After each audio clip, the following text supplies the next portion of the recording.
Good evening, everybody. So we're having a nice little chat down the side about favourite books. So just any book, doesn't matter what it is, doesn't have to relate to anything. Just your favourite book or books, because I know those of us that have favourite book normally have a whole long list of favourite books. And actually, I'm a little bit with Ella as well, who says whichever book I'm reading at any given time, because I can't always remember what I've read and what I like. But Marilyn, I haven't come across Maisie Moscow books. What are those about? Are they kind of similar to The Kite Runner? Are they completely different? So I chose The Kite Runner, and there's a few votes for that. And then we have Peter Smith, The Great Gatsby. That's not saying that Peter Smith is the Great Gatsby, although I think you'd make an excellent Great Gatsby, Peter, really. The Conclave by Robert Harris, which sounds fascinating, doesn't it, as well? So a few minutes on favourite books. Once we get into the passage, you'll wish we spent the whole evening on favourite books, I think, actually, but we'll at least start there and let other people join in.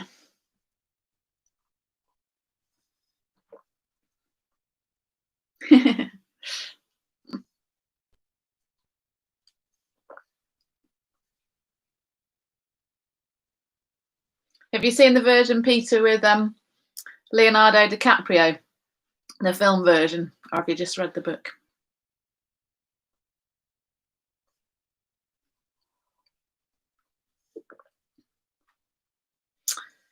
So we've got a few more here. Ken Follett's trilogy from Malcolm Keeble.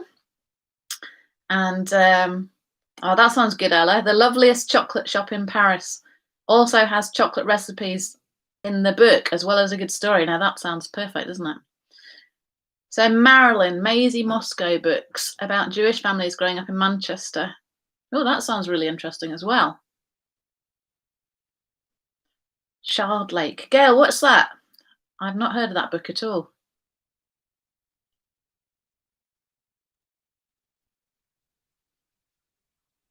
And Evelyn, The Watchers on the Longships, which is a book written in the 19th century. That sounds really fascinating as well. Oh, Chloe's read the chocolate book as well. Now that's no surprise that Chloe's read the chocolate book. Chloe, do you read any other books or just books about chocolate?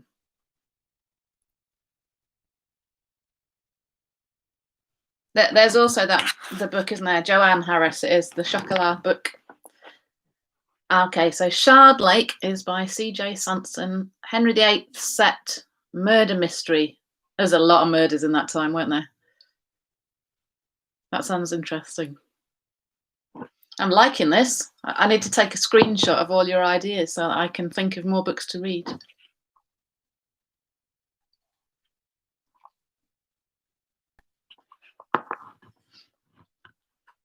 I'm waiting on a few more books from you before we start.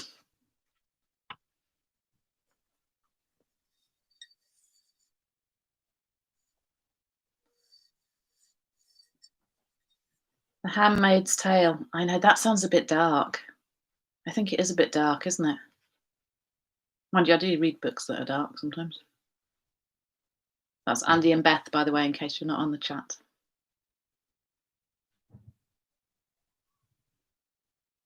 Audio book. Good plan, Andy.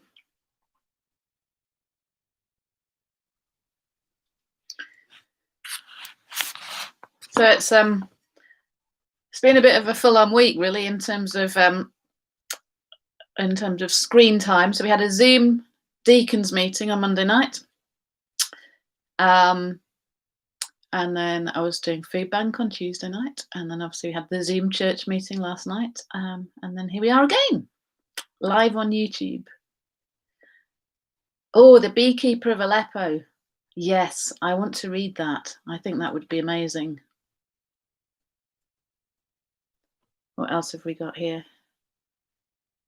Transcription. What's that about, Chloe?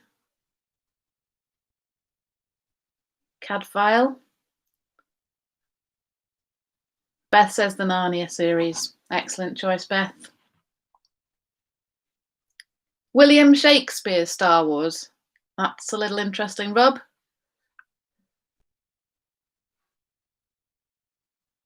Yeah, I think we should send the list out as well. I'm not sure I can.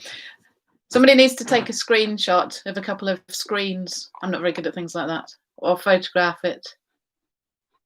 A war film. Kate Atkinson. Yes, I like stories written in the war, I have to say. Excellent. Right, I'm just going to finish my cup of tea whilst we finish a few more books.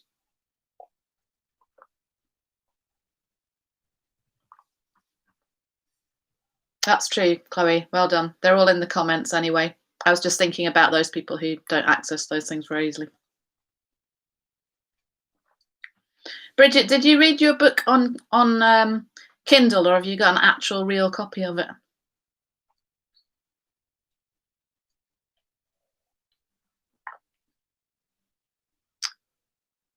Rob Heskin, you amaze me every week. So here we have the original Star Wars trilogy, but written in iambic pentameters.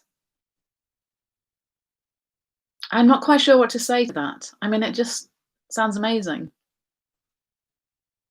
and unusual and maybe slightly strange. But anyway.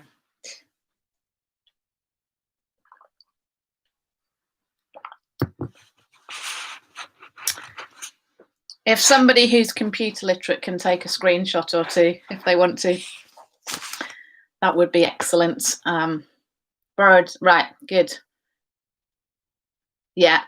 Now that Martin Lee's come on, I think we best start. So he's at goat health and welfare is his current favourite. In case you're not aware, Martin has this desire to get a goat, which is shared by half of the members of his family, but not the other half. Oh, thanks, Marilyn. I might have to socially distance drop round and borrow it. That'd be excellent. Okay, people. Well, the book that we're looking at this evening is this one, which is the Bible. And this is one of the stranger passages that we're going to be looking at. So bear with me, and we'll try and make some sense of it during the course of the evening. Yeah, it's reasonably challenging. So we're at Numbers 25. So I feel like this probably needs one of those kind of, health warnings, like not suitable for kind of warnings on it. But I think all of you will be fine. So here we go, Numbers 25. Whilst Israel was staying in Shittim, the men began to indulge in sexual immorality with Moabite women, who invited them to the sacrifices to their gods. The people ate and bowed down before these gods, so Israel joined in worshipping the Baal of Peor, and the Lord's anger burned against them. The Lord said to Moses, "Take all the leaders of these people, kill them and expose them in broad daylight before the Lord, so that the Lord's fierce anger may turn away from Israel." So Moses said to Israel's judges, "Each of you must put to death those of your men who have joined in worshipping the Baal of Peor." Then an Israelite man brought to his family a Midianite woman right before the eyes of Moses and the whole assembly of Israel while they were weeping at the entrance to the tent of meeting. When Phinehas, son of Eleazar, the son of Aaron, the priest, saw this, he left the assembly, took a spear in his hand, and followed the Israelite into the tent. He drove the spear through both of them, through the Israelite and into the woman's body. Then the plague against the Israelites was stopped, but those who died in the plague numbered 24,000. The Lord said to Moses, "Phinehas, son of Eleazar, the son of Aaron the priest, has turned my anger away from the Israelites, for he was as zealous as I am for my honor among them, so that in my zeal I did not put an end to them. Therefore, tell him I am making my covenant of peace with him. He and his descendants will have a covenant of a lasting priesthood, because he was zealous for the honor of his God and made atonement for the Israelites." The name of the Israelite who was killed with the Midianite woman was Zimri, son of Salu, the leader of a Simeonite family. And the name of the Midianite woman who was put to death was Cosbi, daughter of Zur, a tribal chief of a Midianite family. The Lord said to Moses, treat the Midianites as enemies and kill them, because they treated you as enemies when they deceived you in the affair of Peor and their sister Cosbi, the daughter of a Midianite leader, the woman who was killed when the plague came as a result of Peor. So I'm feeling like the really poor humour down the side in the chats is probably more cheery than the passage that we're looking at. And frankly, if anyone else would like to do this passage tonight, they would be welcome. So I hope you enjoyed that. Beth, the gold star goes to you tonight for mentioning that you love the Narnia series of books, and I too have loved them since I was a child, and I'm sure many of us have read them and enjoyed them, and over the years have enjoyed the dramatized versions and the films that have come out as well, which have broadly been a really, really good retelling of the story. And you'll remember that that Lucy went through the wardrobe and found herself in the snowy land of Narnia. And then later on, her brother Edmund went through the wardrobe in his great uncle Diggory's house.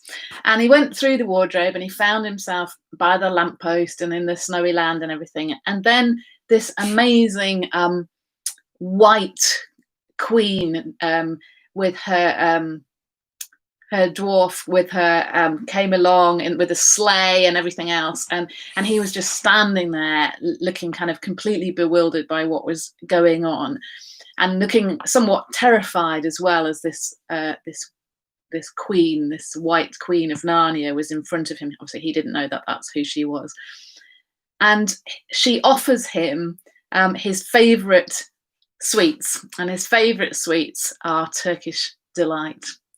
And so she offers him this most amazing Turkish delight, and she starts to ask him some questions, and of course he just answers all the questions. And eventually, of course, the Turkish delight runs out. And then she's not quite so friendly anymore. And she said, well, if you want to have more, then you need to go back and get your brother and your sisters and come to the castle. And when you come back to the castle, there will be as much Turkish delight as you can ever eat, and I will make you my prince and heir. And he becomes entirely seduced by the story that the White Witch is spinning him, by this offer of Turkish delight and position and status, and he's feeling quite hard done to, and he feels like his sisters and his brother are looking down on him and not treating him as an equal, and all of that's inside his heart when he meets the White Witch in Narnia. And she offers him something, and he is so close through the whole story of giving everything, giving himself, giving away his siblings, just to get what he wants. And really that's a brilliant story of what being seduced is all about. When it's someone who offers to give you something that you think you really want, to get you to do something that you really shouldn't. And really that's what this chapter in Numbers 25 is really all about. It's just about that kind of sense of being seduced, being offered something that they want, and yet they have to do something that they shouldn't. And so we find them here on the plains of Moab, getting ready for the promised land. And they've had military success over the Ammonites, over the king of Bashan, over the Moabites, and they've become this great nation that are seemingly invincible. And last week we were looking at the story of Balaam and Balak, and how Balak, I might get them running the wrong way, how Balak wanted to pay Balaam to curse the nation of Israel. And then there's the story with the talking donkey, and how God in the end uses Balaam to bless Israel. And there's even that messianic kind of prophecy that's included in that blessing that Balaam has for Israel. And so it feels at the end of chapter 24, it says, then Balaam got up and returned home, and Balak went his own way. And so you think, oh, well, that was nice. That's the end of that story. And then we head on into chapter 25, and it feels like they're not part of this story at all. But later texts in the Bible make it clear to us that Balaam is still behind it all. So even though he's not mentioned in this particular chapter, he is still behind it all. So if we turn over to Numbers chapter 31 and verse 8, it says here, they fought against Midian, verse 7, as the Lord commanded Moses, and killed every man. Among their victims were Evi, Rechem, Zur, Hur, and Reba, the 5 kings of Midian. They also killed Balaam, son of Beor, with a sword. The Israelites captured the Midianite women and children, took all the Midianite herds, flocks, and goods as plunder. They burned all the towns where the Midianites had settled, as well as all their camps. They took all the plunder and spoils, including the people and animals, and brought the captive spoils and plunder to Moses and Eleazar the priest and the Israelite assembly at their camp on the plains of Moab by the Jordan across from Jericho. Moses, Eleazar the priest, and all the leaders of the community went to meet them outside the camp. Moses was angry with the officers of the army, the commanders of thousands and commanders of hundreds who returned from the battle. Have you allowed all the women to live? He asked them. They were the ones who followed Balaam's advice and were the means of turning the Israelites away from the Lord in what happened at Peor, so that a plague struck the Lord's people, and so on. So only a few chapters later, we see that actually Balaam is behind this story. So although he's gone his own way, something else is going on there. And if we turn over to the New Testament and to Revelation, so right at the end, it's great, I can hear all your Bibles rustling as you're turning them over. And chapter 2 and verse 12, it says, to the angel of the church in Pergamum write, these are the words of him who has the sharp double-edged sword. I know where you live, where Satan has his throne, yet you remain true to my name. You did not renounce your faith in me, even in the days of Antipas, my faithful witness, who was put to death in your city where Satan lives. Nevertheless, I have a few things against you. You have people there who hold to the teaching of Balaam, who taught Balak to entice the Israelites to sin by eating food sacrificed to idols and by committing sexual immorality, and so on. And so we have Balaam appearing in that really important part of Revelation where Jesus is sending these letters to the 7 churches. He's so significant as someone who leads the people of God astray that he's even mentioned by Jesus in Revelation. And I think that that's really important for us to remember in this really slightly strange chapter that we're looking at tonight. So something is happening here after what was seemingly quite a positive place that we left them all in Numbers 24. And it's really that the men are being seduced by the Moabite women. And it almost feels in this chapter as if Balaam has kind of gone home without his pay because he didn't do what he was supposed to be doing for Balak. And he hasn't cursed the Israelites. Instead, he's ended up blessing them. And so he's actually not happy about what's happened. He's not for God and the people of Israel. He's actually against them. And it's as if he decides that the best thing that he can do is to use God's own law and God's own faithfulness against the people. And so if we were to look back in Leviticus 18, and given that this is a Bible study, we will do that. Leviticus 18 and verse 1, it says, the Lord said to Moses, speak to the Israelites and say to them, I am the Lord your God. You must not do as they do in Egypt, where you used to live, and you must not do as they do in the land of Canaan, where I'm bringing you. Do not follow their practices. You must obey my laws and be careful to follow my decrees.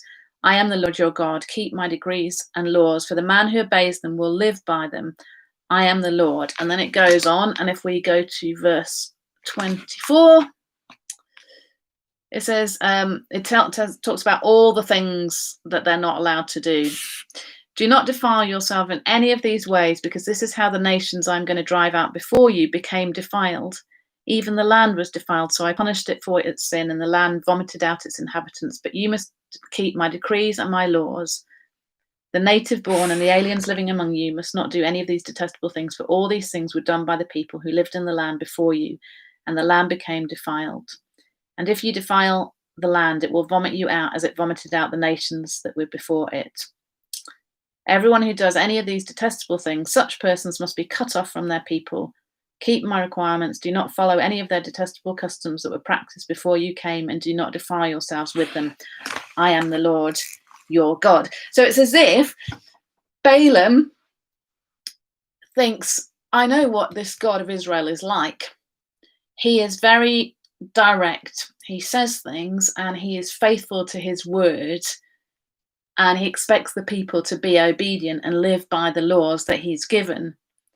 So if I get them to not obey those laws, if I get them to be disobedient to their God, then their God will punish them, and then it will seem as if they are cursed, even though I haven't managed to do that the first time round. And so he leads these people into this seductive experience, and it results in the death of 24,000 people. And really, at its roots, it's the result of one person's advice. And you just have this sense that Balaam has been in there amongst the Moabites and said, well, why don't you do this? Why don't you try this as a way forward with the people of Israel? And they've listened to him and they've done that, and it's worked. And so this whole passage here is really about how the people of God can be seduced. And if you turn over lots of Bible verses, we're going to calm down in a minute, into 1 Corinthians in chapter 10.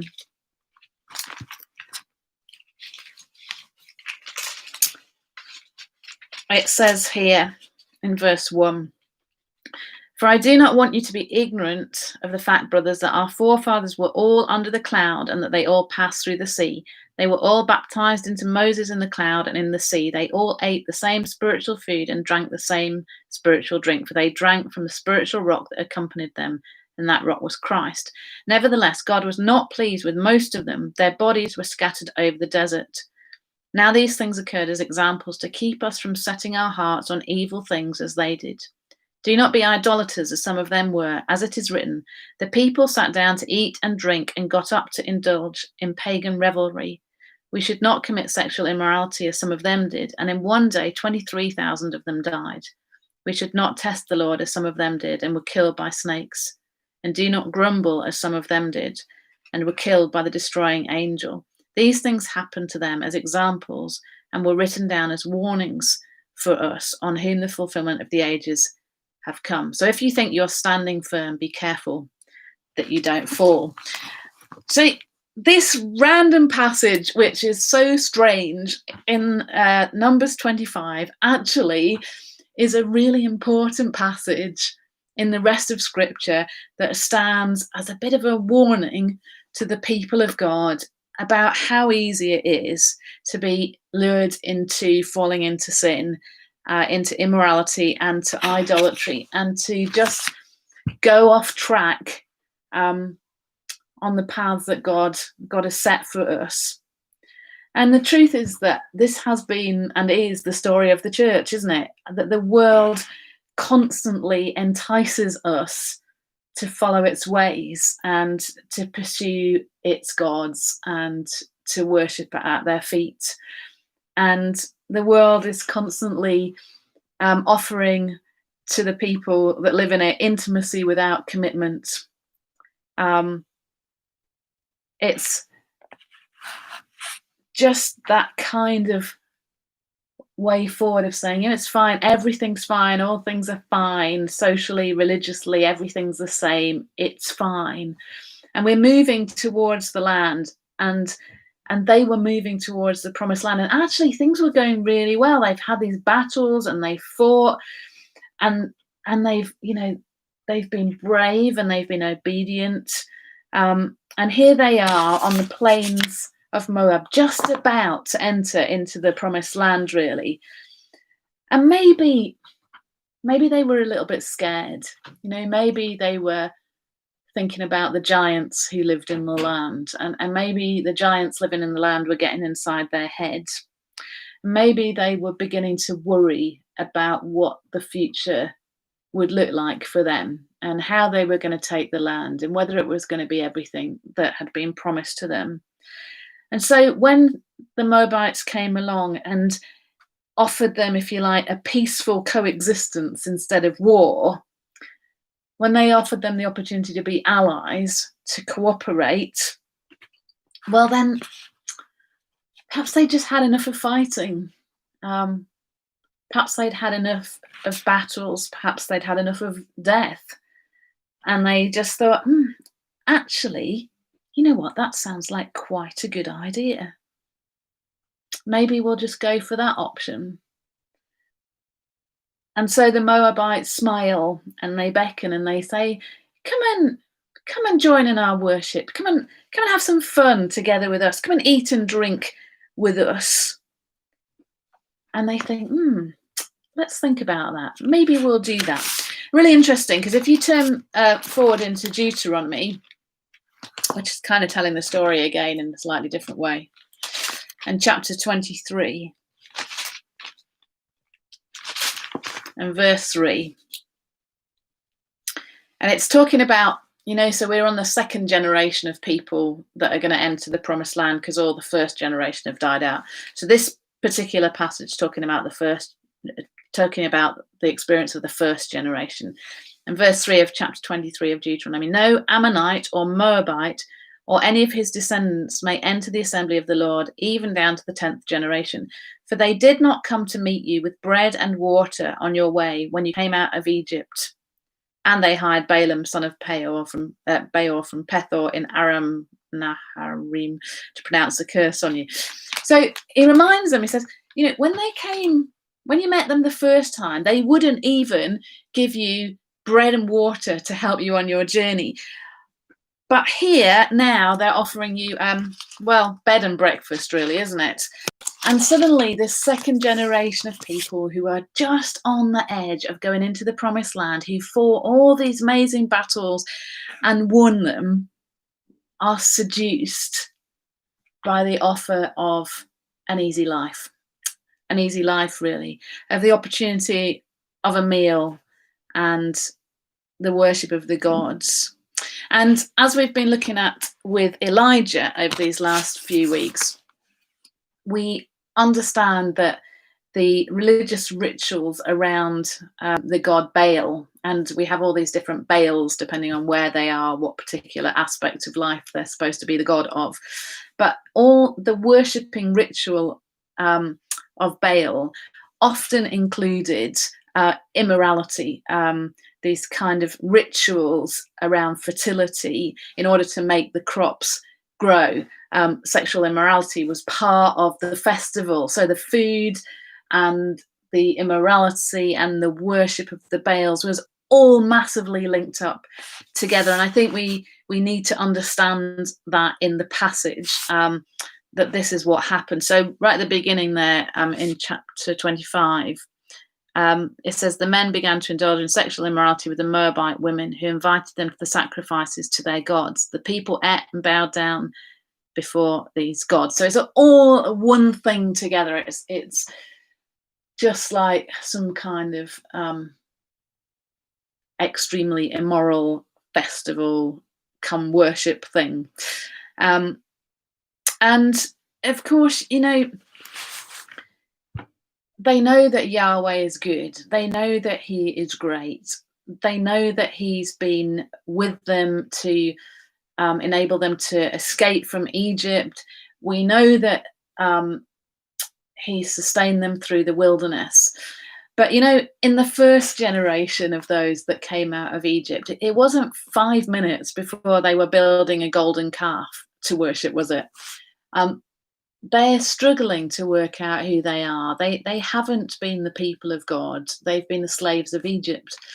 And this is the next lot. And you would have thought that maybe through the last years that have gone past and all their experiences of God's provision and faithfulness and presence with them, they might have developed a greater sense of their identity. But, it's not always that easy, is it? We are so easily lured by the world around us. We're so easily formed by it. We're so easily dissatisfied by the provision and the grace of God. And we forget that He's given us all these things. We just start taking everything for granted, don't we? And we become complacent. And it's almost as if they go, well, that He's really great, but well, there's Baal and well, he'll make the crops grow. And so let's add him into the mix as well. And it's as if when they're offered the Turkish delight, they just go, oh, but I really like that. And surely a little bit can't harm me. And the world offers us Turkish delights 24/7, doesn't it? And the world is the great marketing expert, really, isn't it? I mean, we are sold everything all of the time. And we are told which gods we should worship all of the time.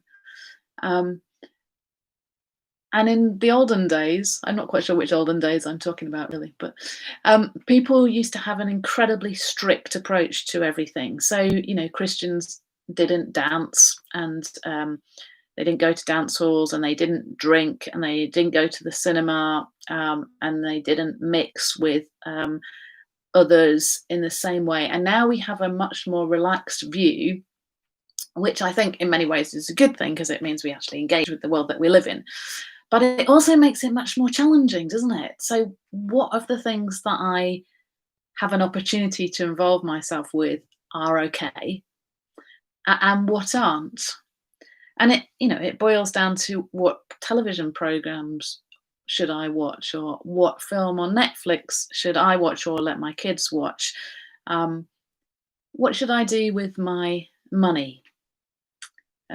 What's okay to spend money on, and what isn't okay to spend money on? If I'm retired, am I allowed to do what everyone says I'm allowed to do? Play golf endlessly. I mean, even the government say you can play golf at the moment, or just enjoy myself, or go on a cruise, or is that not right? And by the way, I'm not making a statement about that, but it's just so difficult, isn't it? It's so difficult to work out what are the things which will seduce me away from God. What are the things that gain my loyalty and affection more than Him? What is kind of selling me a lie, and I'm sort of believing it? And I think that's been one of the interesting challenges of this time, hasn't it? That most of the time, many of us think that buying new things and having new stuff and having holidays and being able to travel wherever we want to, and personal freedom and all those kind of things, they're the most important thing. I mean, we wouldn't say that because we've learned better than that, but somewhere in our hearts we're not sure. And now those things are stripped away, and it's like, oh, well, maybe what I believe would give me happiness and fulfillment actually isn't that important anymore. And it's a real challenge to us, because the world is so clever at marketing the things that it tells us are important. And the seductress lures us in and disarms us and makes us feel that it's all fine, really. And that's why it's so hard. And that's what happened in this story. Moab lured Israel in, and what seemed like it was going to be fun becomes a complete disaster, and it is a complete disaster. There's this plague which kills 24,000 people, and all the leaders are going to be killed, and what looks so enticing on the surface destroys us. One of the other things that we're apparently allowed to do right now is to go fishing, and I don't know if any of you are into going fishing, but my dad used to do quite a lot of fishing, and every so often when I was a child, I would get taken fishing. I'd say I would get taken because, as you can tell, I wasn't super enthusiastic about it. And he used to do fly fishing, and you see the little flies that you attach to the fishing lines, don't you? And they look amazing. I mean, and there's all different ones, and they look spectacular, and they're made really carefully. Well, of course they are, because they're cast out onto the water and they float on the top of the water there, and they entice the fish. That's the whole point of them. And the fish is seduced into believing that this is its dinner. And then when, of course, it takes a big mouthful, it finds that it's not what it seemed. It's a lot more dangerous than it seemed. And this is what happened. And so we have this Israelite mentioned verse 6, and then again later on in verse 14. It's not mentioned in verse 6. Well, he is, but not by name.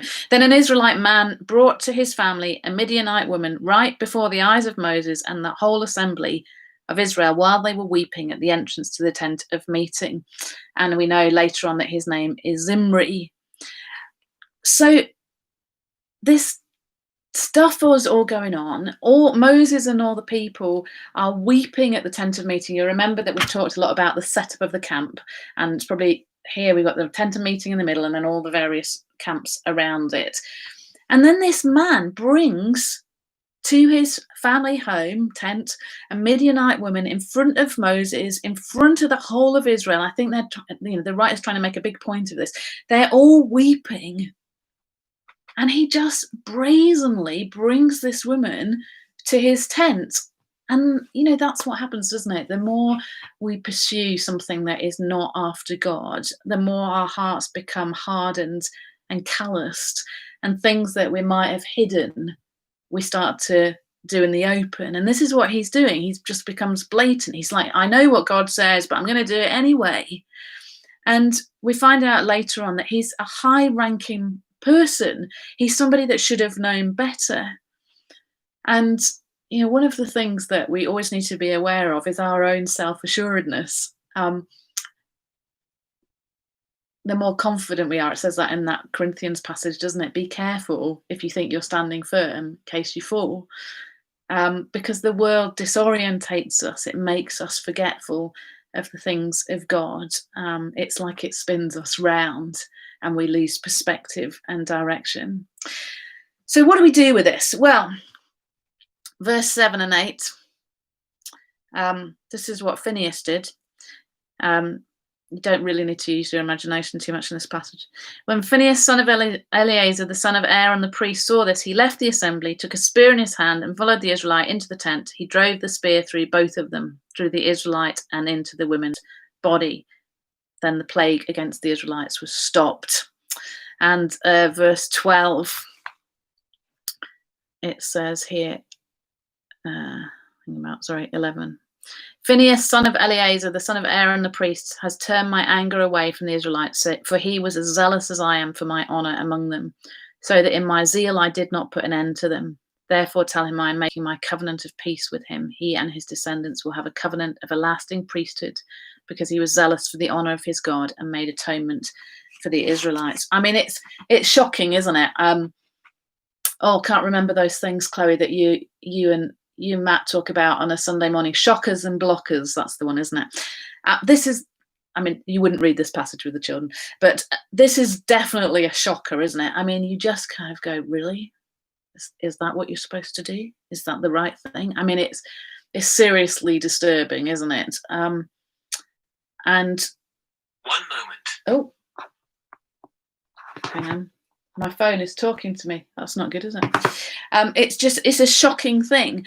And yet Phineas, he just has zeal, doesn't he? And he has a zeal for the honor and glory of God, and he sees what is going on. So there's this plague, people are dying, people are weeping, and then this man comes in with this woman, and they just go into the tent, and it's just the zeal of God seems to consume him, and he just takes this spear and deals with them.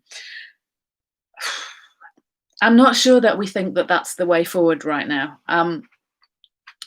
we do see examples of sort of vigilante behaviour, and even Christian vigilante behaviour. I think it's not the way forward, really. And we do see some absolutely awful things that are seemingly done in the name of God, and for a lot of those who are not followers of Jesus, actually what they have seen that the Christian church has done in the name of God over the centuries is one of the reasons that they find it so hard to believe in Jesus and to follow him. So I think we need to read this and take it for what it is, but just be a little bit careful with the application bit of it.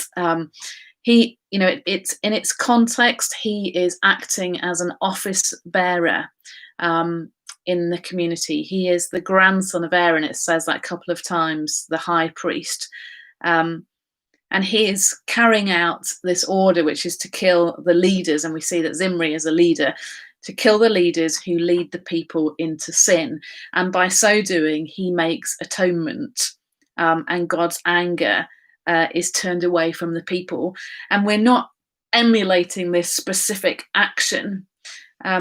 What we see here in his attitude is the answer to idolatry. He just knows that it's not right for the people to be putting their lives in front of any other god apart from the Lord Almighty, and he just has that zeal in him, which frankly makes us feel uncomfortable in our day. And I guess that maybe a question that we need to ask ourselves in the light of this is what might we need to metaphorically run a spear through? What is it in our time that we look at through the eyes of God, and something of his honor and glory compels us to respond, because we see that it doesn't stack up with the things that the values of his kingdom, the things that he says. And it might be that it's actually something like gossip and slander. We saw the stuff about grumbling, which had pretty much as dramatic effect as this has, which I think is interesting, isn't it? Because throughout the ages, the church has made more of a deal about sexual immorality than everything else. But actually, when they were grumbling, they were all put to death and the ground opened up and swallowed them. So perhaps actually, we need to put a spear through gossip and slander and grumbling. Maybe that's the thing that actually we need to root out of our lives or out of our communities, because it doesn't honor God and it doesn't give him glory. Maybe it's self-righteousness. That's an easy one, isn't it? It's quite easy to get onto our little pedestal and think that we're better than other people. Even talking about this subject, actually, we kind of go, oh, well, yes, well, I would never do that. And I would never watch that. And, maybe sometimes it's God shines a light on us and says, actually, you get a little bit self-righteous here. And actually, that's the thing that we need to put a spear through. Maybe in our, just right now, one of the most important things that's coming up to the fore is prejudice, is racism, is discrimination, is setting up one human being made in the image of God against another. And maybe that's something that we have a responsibility for the honor and glory of God to put a spear through, not literally, remember, but actually something in our hearts that we go, actually, that's not right, is it? That's not honoring and glorifying to God, because we have a vision of heaven where every person from every tribe and tongue and nation is there worshipping God. And isn't that the most exciting and glorious vision of what is to come? And when people are divided against one another, and when people are made to feel inferior or prejudicially judged for things, then maybe that's where we need to take a spear. And so we need a bit of courage, but we also need a huge amount of wisdom, don't we? And how we do that. How is the right way? This was the right way in their context. this is not the right way in our context. How do we start by playing Phineas to our own hearts? Because that's where we always need to start, isn't it? Is actually making sure our own hearts are right with God, and that we have prayed that prayer with the psalmist which says, search me, O God. That actually we've allowed God to shine a light in our own hearts before we attempt to do anything about anybody else's. And just to say, if you haven't had a chance to listen to the Lectio 365 this week, which has been just reflecting on some of the issues around the death of George Floyd, but not directly so, but very much looking at our own hearts, it's a really good place to start. And that it always is in the way that we think about things. And Paul talks about that in Romans, doesn't he? In Romans 7 and 8, he talks about the tension, the battle, I don't do the things that I want to do, and I do the things that I don't want to do. And it's a great passage because I think it resonates with us, because we know that that's how we are. We have this kind of struggle and battle inside ourselves about what we should do and what we shouldn't do, what we want to do, what we don't want to do. And and yet Romans 8 is so positive and encouraging that God is in us, his Spirit is in us to overcome these things. And we won't fully know that until we're in heaven, but we know it sometimes. And as we open up our hearts to God and allow him to work in us, we know it more. John Owen, who was a reformer from, 17th century, I think, he said this, do you put to death the sin in your heart? Be killing sin, or it will be killing you. And that's the challenge, isn't it? We need to put to death the sin in our own hearts, or else it starts to kill us and to kill the life of God in us. And I didn't put the verses for this psalm, so this isn't very helpful. Yeah, so it's in Psalm 69, it's got the verse that Jesus uses later on where he clears the temple. He says, zeal for your house consumes me, and the insults of those who insult you fall on me. And, Jesus was that zealous priest when he saw the money changers at the temple, where he saw the abuse of worship at the temple, where he saw the poor being exploited at the temple, and that nothing was as it was meant to be. He uses those words from Psalm 69, the zeal for your house consumes me. And there's something about the zeal for God's glory and honor. And I think when that comes out of a place of prayer, of being in the presence of God, there's something incredibly powerful about that. And of course, that zeal leads him, doesn't it, to the end of a spear, so that God's wrath would be turned away. And that's why we have to always understand the Old Testament in the light of Jesus and the New Testament, because he has taken all our sin upon himself. We can't pay for it. There's nothing that we can do. And God's wrath is turned away from us because of Jesus and because of his sacrifice for us. And those so familiar words from Isaiah chapter 53. Surely he took up our infirmities and carried our sorrows, yet we considered him stricken by God, smitten by him and afflicted. For he was pierced for our transgressions. He was crushed for our iniquities. The punishment that brought us peace was upon him, and by his wounds we are healed. We all like sheep have gone astray. Each of us has turned to his own way, and the Lord has laid on him the iniquity of us all.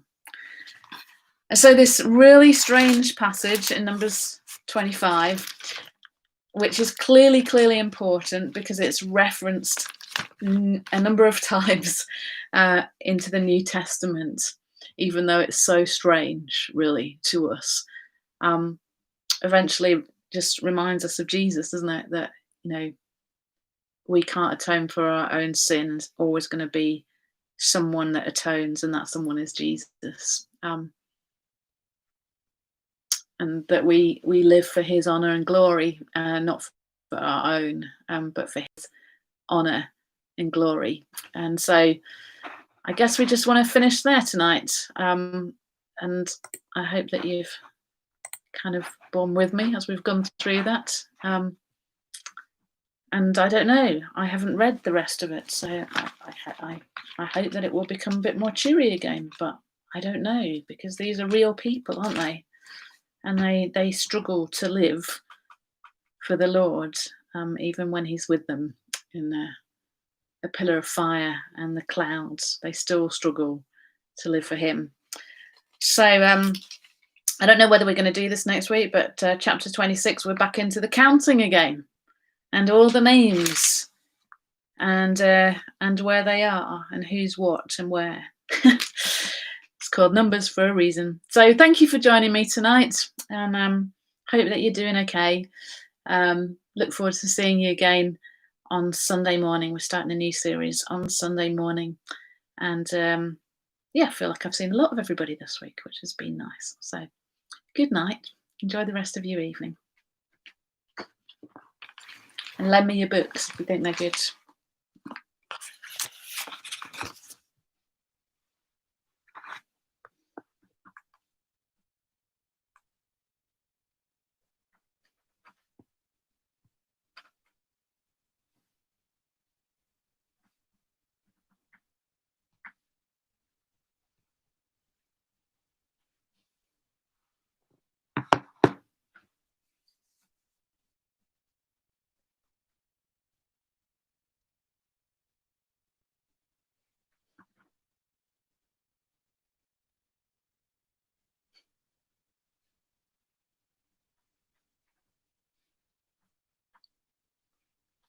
I think I get a night off tomorrow, which is going to be a bit of a novelty. It's going to be nice.